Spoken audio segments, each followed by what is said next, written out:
Salut mon petit pote, c'est Mad et t'es bien sur la chaîne du passionniste. Donc aujourd'hui, je te montre ce qu'il y a dans mon sac d'évacuation 2023. Alors, si tu sais pas ce qu'est un sac d'évacuation, je t'ai mis un lien dans la description vers ma vidéo de l'année dernière, un sac d'évacuation, c'est quoi? Où je vais t'expliquer en détail ce qu'est un sac d'évacuation. Je te mets aussi le lien du gouvernement qui a une page dédiée à cet effet. Alors, petit rappel, un sac d'évacuation, ce n'est pas un sac de survie, ce n'est pas un sac de survivaliste, c'est pas un sac de bushcraft, c'est pas un sac avec lequel on va aller combattre les zombies, c'est un sac qui va te servir en cas d'incident ou de catastrophe imminente ou alors d'imprévu. Exemple, un incendie, une inondation, une catastrophe chimique ou industrielle autour de chez vous. Ça peut être aussi une catastrophe naturelle, mais ça peut aussi vous servir au cas où vous sortez et que vous n'aviez pas prévu de dormir à l'extérieur. Si vous voulez dormir chez un ami, voilà, il va y avoir tout ce qu'il vous faut pour faire votre toilette le lendemain, etc. Donc c'est un sac qui doit être prêt à l'emploi et que vous devez placer à un endroit bien stratégique, hein. Moi, je vous conseillerais de le mettre à côté de votre porte d'entrée, le mieux même étant de le mettre dans la voiture, parce que si votre maison crame, au moins vous êtes sûr d'avoir toutes vos affaires saines et sauves. Donc l'année dernière, je vous avais montré ce que devait contenir un sac d'évacuation. Aujourd'hui, je vais vous montrer mon sac d'évacuation 2023 et ce que j'ai mis dedans. Alors pour commencer, je vais vous parler du contenant. Donc le contenant, moi j'ai choisi un sac étanche, un sac de chez Decathlon, un sac de 20 litres. Donc ça c'est un sac qu'on m'avait donné, rappelez-vous, je vous ai fait une vidéo sur ce sac là, donc je vous conseille d'aller voir la vidéo si vous voulez plus de détails sur le sac. Là on va passer rapidement, on va pas s'attarder dessus. Donc voilà, sac étanche, pourquoi? Parce que j'habite dans une région où il pleut beaucoup et si je dois sortir en catastrophe et qu'il y a de la pluie, j'ai pas envie que mes affaires ou mon PQ soit mouillé, tout simplement. Alors pour le choix du sac, c'est vraiment à votre goût. Il y en a qui vont préférer prendre un sac militaire, il y en a d'autres qui vont préférer prendre des sacs de randonnée, c'est vraiment vous qui décidez. Il y en a justement qui vont vouloir être plus discrets et ne pas vouloir se faire repérer, voilà, pensant qu'on va leur voler leurs affaires, tout ça. C'est vraiment vous qui choisissez, il n'y a pas de règle pour ça.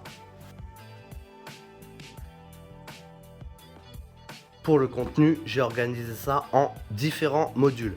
D'ailleurs, je vous ai préparé une petite fiche avec la liste du matos à avoir dans votre sac d'évacuation. Donc là, on parle d'un sac d'évacuation de niveau 1 qui va vous durer 24-48 heures. Donc, il y a des petites cases à cocher. Comme ça, une fois que vous avez le matos, vous pouvez cocher vos cases. Et cette petite liste est à télécharger. Je vous mets le lien dans la description.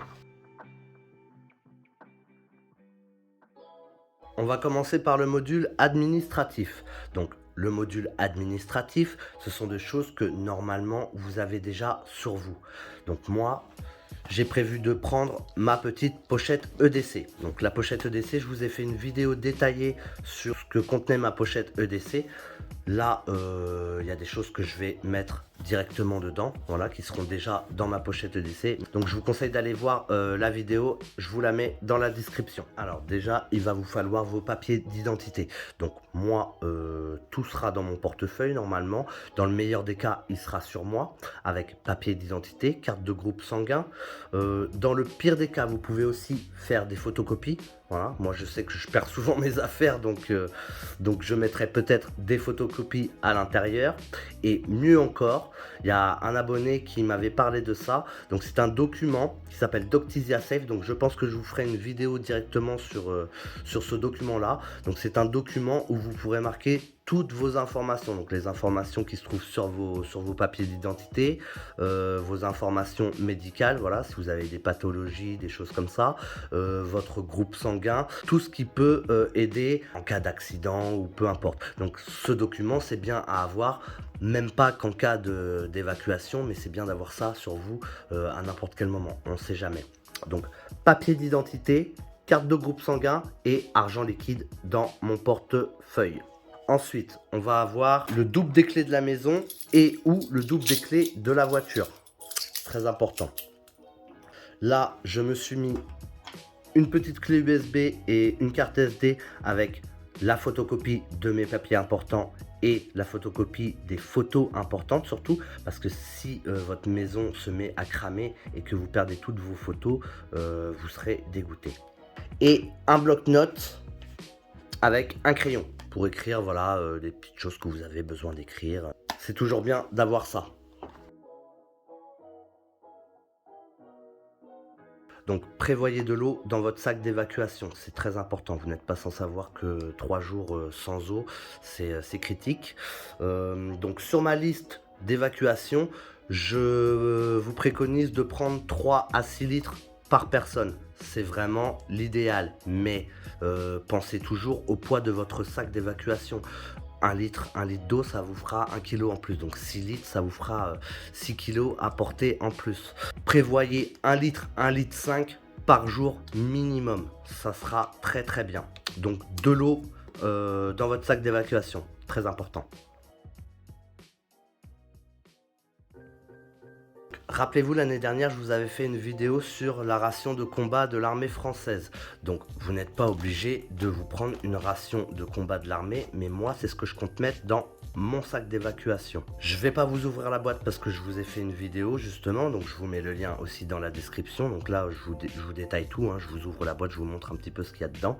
Là, je vais vous dire rapidement un petit peu ce qu'il y a dedans. On va faire le tour. Donc, il va y avoir des plats cuisinés, une entrée, un potage, du fromage, des biscuits. On va avoir du café, du thé, du chocolat, des muesli pour le matin, une boisson isotonique. Donc ça, c'est boisson énergisante.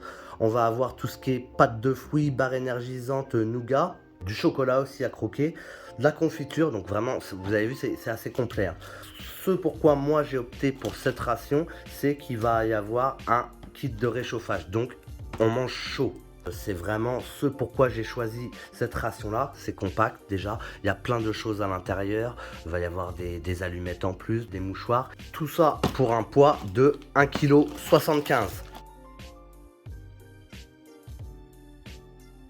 Donc pour la communication, déjà on va avoir le téléphone avec lequel je suis en train de filmer, donc je peux pas vous le montrer. Ensuite on va avoir une petite radio. Donc radio, celle-ci elle est à pile. Vous pouvez aussi opter pour une radio à manivelle, comme ça vous n'avez pas besoin d'acheter de pile pour votre radio et ça fera l'affaire.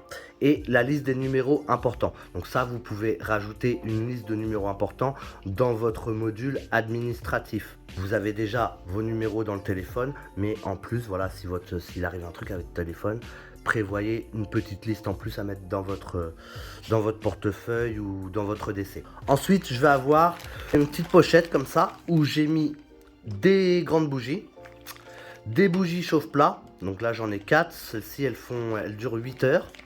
Je vais avoir un briquet neuf et une boîte d'allumettes. Et ce que j'ai rajouté dedans, alors, parce que j'avais pris, donc je vous parlais tout à l'heure des rations de combat. Et moi, il me restait un kit de réchauffage. Hop, s'il veut bien sortir. Donc là-dedans, vous allez avoir le petit support pour faire chauffer vos aliments avec des pastilles pour chauffer. Donc il va y en avoir 6, ça se présente comme ça. Des petites pastilles comme ça là, des petits trucs, vous mettez le feu et puis ça prend feu. Donc il va y en avoir 6 dedans. Plus des cure-dents, je crois. Donc le petit kit de réchauffage que j'ai mis en plus dedans. Voilà, ça me fait un petit kit en plus s'il y a quelqu'un qui veut manger chaud. Et cette année, j'ai rajouté un panneau solaire. Donc panneau solaire que j'ai acheté chez Decathlon. Ce panneau solaire, c'est le Trek 500. Et avec, j'ai une power bank. Donc power bank qui se vend séparément. Vous prenez et le panneau solaire et la powerbank pour stocker. Ne branchez pas votre téléphone ou alors votre lampe directement sur le panneau solaire. De toute façon, je vous ferai une vidéo sur ce panneau solaire pour voir l'autonomie, en combien de temps on peut charger les différentes affaires. Donc powerbank. Et ce que j'ai mis dedans, c'est ma petite lampe. Une petite lampe, hop, petite lampe torche avec le câble de rechargement. Ce que je peux faire aussi, c'est rajouter un petit paquet de piles pour ma radio ou alors mon autre petite lampe qu'il y a dans mon EDC. Donc voilà pour le module énergie.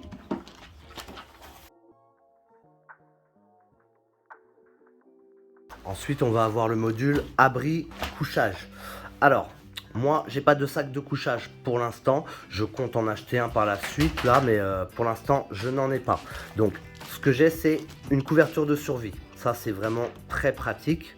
Je me suis mis un petit poncho aussi, en plus, que je mettrai au-dessus de toutes les affaires, voilà, au cas où s'il pleut quand je dois partir. Et je me suis mis un petit chauffe-main. Donc chauffe-main, c'est vraiment très pratique hein, quand il fait froid. Hop, ça se présente comme ça. Donc il y a une petite pastille dedans, il y a un petit liquide. Quand vous clipsez la pastille, le liquide se durcit, ça fait une réaction chimique et ça vous chauffe les mains. Donc vous pouvez vous chauffer les mains, vous pouvez aussi vous le mettre dans les chaussettes et ça fait toujours du bien quand on se les caille. Donc couverture de survie, poncho. Si vous avez un sac de couchage, ça n'est que mieux. Donc je vous avais fait une vidéo détaillée de cette petite trousse de secours. Donc petite trousse de secours dans laquelle on va retrouver principalement des compresses, des pansements, il va y avoir un ciseau, plein de petites choses super intéressantes. Donc moi j'avais pris cette petite trousse sur Amazon je crois. Donc la marque c'est Careplus hein, mais peu importe la marque, voilà. Vous regardez un petit peu de quoi elles sont composées, il y en a plusieurs.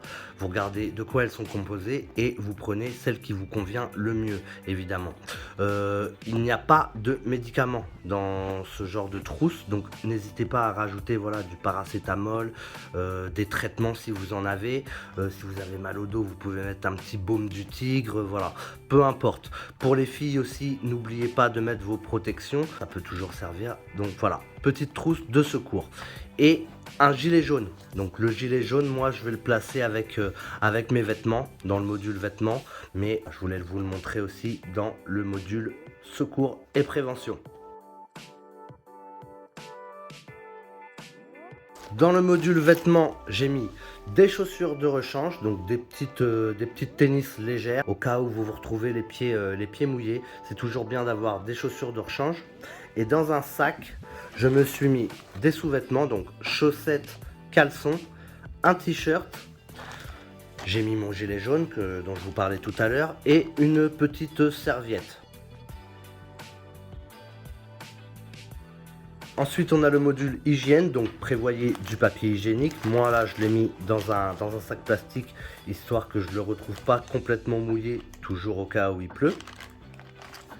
Et dans cette petite boîte, donc ça, c'était une boîte de PSP, je ne sais pas si vous vous rappelez de cette console, où j'ai mis tous mes produits hygiéniques. Donc, je vais avoir une brosse à dents, un dentifrice, différents voilà, savons, shampoings. Je vais avoir, alors ça c'était un bonnet de douche que j'ai récupéré dans un hôtel. Donc n'hésitez pas, hein, oui, n'hésitez pas à récupérer les échantillons dans les hôtels quand vous allez dans des hôtels. Voilà, ça peut vous servir au lieu d'amener votre grosse bonbonne de gel douche ou de shampoing, d'économiser un petit peu de place. Je me suis mis un rasoir. J'ai des sacs poubelles, donc des sacs à crottes qui peuvent me servir de sacs poubelles. Du gel hydroalcoolique, donc ça va être dans mon EDC, le gel hydroalcoolique. Des mouchoirs, pareil, ça, je vais avoir un paquet dans ma ration de combat. Et puis vous pouvez rajouter ce que vous voulez toujours dedans, hein. C'est vraiment au gré de ce que vous utilisez et au gré de vos besoins. Module hygiène. Dans le module pratique, je vous ai mis un petit multitool. Donc moi, je vais prendre mon Victorinox couteau suisse. Donc couteau suisse hein, qui va nous faire, il y a un couteau, une grande lame, il y a une petite lame. Il va y avoir des ciseaux là-dessus. Il va y avoir un tire-bouchon. On va avoir aussi un cure-dent. Une pince à épiler. Voilà, il y a plein de petites choses super pratiques là-dessus. Donc le but c'est pas d'aller reconstruire une maison ou une cabane dans la forêt, hein. C'est pas le but, mais ça peut toujours vous servir si vous avez un petit truc à dévisser ou quoi. Il y a un décapsuleur, il y a un ouvre-boîte, il y a des petits tournevis. Et pensez aussi à des activités. Donc là je me suis mis un petit jeu de cartes. Voilà, ça va me servir à passer le temps si je suis coincé dans un gymnase ou ailleurs, dans une salle des fêtes, peu importe. Voilà, ça va me servir d'activité. Vous pouvez aussi rajouter des petits couverts dans le module utile, donc peu importe, hein, des couverts en plastique, peu importe. Tout ce qui vous semble pratique et confort. Donc voilà pour mon sac d'évacuation 2023. Donc tout ce que je vous ai montré rentre dans ce sac. C'est un sac qui complet pèse 7,3 kg sans la gourde, sans la petite gourde. Donc 7 kg, allez, 8 kg on va dire avec la gourde presque. C'est un sac que je tends à optimiser. Je vais essayer de trouver des astuces pour essayer de baisser le poids. Pensez toujours à ça, c'est très important parce que si vous avez un sac qui pèse 10 tonnes que vous pouvez pas prendre avec vous, ça sert strictement à rien. Pensez à avoir chacun votre sac aussi dans la famille, donc un sac pour chaque personne. Pensez à vos animaux aussi de compagnie. Je montrerai dans une prochaine vidéo un sac d'évacuation pour mon animal de compagnie, donc Otis, en l'occurrence un chien. Vous pouvez me dire en commentaire si vous connaissiez le concept du sac d'évacuation, si vous en avez un. Vous pouvez me dire aussi et me lister tout ce que vous avez dedans. Si j'ai oublié quelque chose ou vous pensez que j'ai oublié quelque chose, n'hésitez pas à me le dire dans les commentaires, c'est fait pour ça. Si ça vous a plu, n'hésitez pas à partager la vidéo, voilà, histoire de faire connaître un petit peu la chaîne. Vous pouvez me mettre le gros pouce bleu. Si vous n'êtes pas abonné, n'hésitez pas à vous abonner, à activer la cloche pour être au courant des prochaines vidéos qui arrivent. Et moi, je vous dis à bientôt pour une prochaine vidéo. Tchou!